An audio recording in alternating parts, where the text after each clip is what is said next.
Et ce doux parfum anisé, c'est bien évidemment dans les ruelles de Flavigny-sur-Ozerain, en Bourgogne, que vous pourrez le humer. Arrivé à la 8e place de votre classement, ce village, à 62 km de Dijon, est célèbre pour son bonbon, presque autant que pour son ambassadrice. Forcément, le village préféré des Français se trouve en Bourgogne, j'en suis certaine. Antoinette aussi en est certaine, déjà 25 ans qu'elle habite à Flavigny. Aujourd'hui, elle nous emmène chez son ami Gérard. Là, il y a quand même une très belle vue. C'est un lieu un peu hors du monde, qui était hors des chemins. Même dans l'Antiquité, il n'y avait pas de grande voie qui permettait d'accéder à Flavigny. Et ce lieu était un lieu de défense ou un lieu de retraite. Un village à la réputation de cité imprenable due à l'ingéniosité de ses habitants, qui ont conçu certaines ruelles à des fins bien particulières. Ces ruelles sont un dispositif de défense, un dispositif militaire passif. Quand l'ennemi arrivait en trop grand nombre sur un point, on le laissait pénétrer dans les ruelles, et ces petites ruelles ne permettent que le passage d'un seul homme d'armes à la fois, et il suffisait de l'attendre avec un bon casse-tête, et on pouvait tenir tête à une troupe. Et bon. Après la dureté d'un combat, quoi de mieux qu'une petite douceur pour récupérer?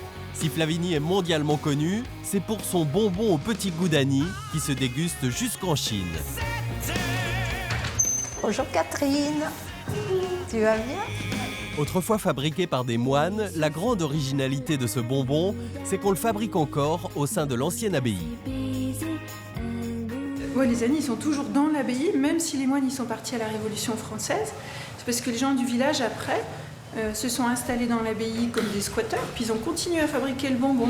Il y a tout ce côté artisanal, où, voilà, comme à Flavigny, où on fabrique les anis, qui sont mondialement exportés, donc c'est quand même assez important. Alors si vous voulez découvrir une recette originelle datant de 719, vous pourrez, comme ce groupe de visiteurs, enfiler les charlottes et visiter les ateliers de confection du fameux bonbon.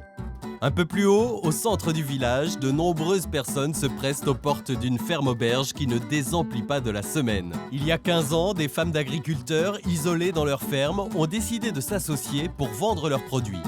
C'est frais, c'est pas compliqué, c'est comme on devrait manger tous les jours. Je suis agricultrice, mais là, je viens donner un petit coup de main comme ça.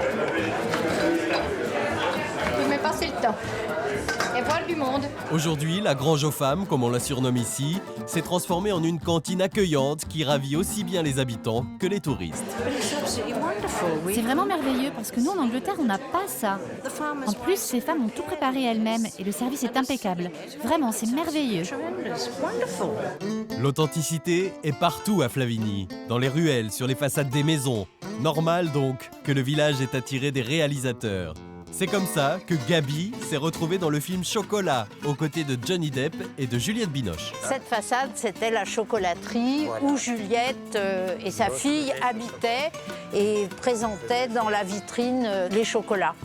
Depuis, Gabi a tourné dans d'autres films, mais il n'a pas oublié le souvenir que lui a laissé l'actrice française.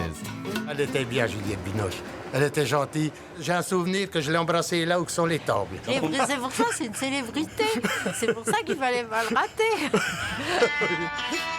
Autre petite particularité de Flavigny, les maisons ne possèdent pas de numéros postaux.